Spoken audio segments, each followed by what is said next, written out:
Hello' guys, কি খবৰ আপোনালোকৰ? সাগৰৰ সকলোৰে ভালে, মোৰো ভালে। আজি ওলালোঁ মই বিহুলৈ বুলি ভাবিলোঁ, বিহুৱে এপাক চাই আহোঁ।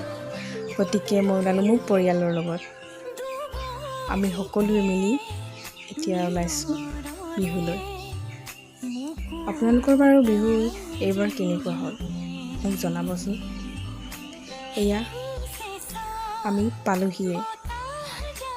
এয়া দেখিছেনে?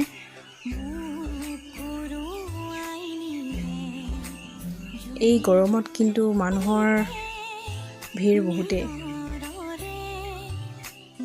দেখিছেনে ইমান মানুহ এই গৰমৰ বতৰতো।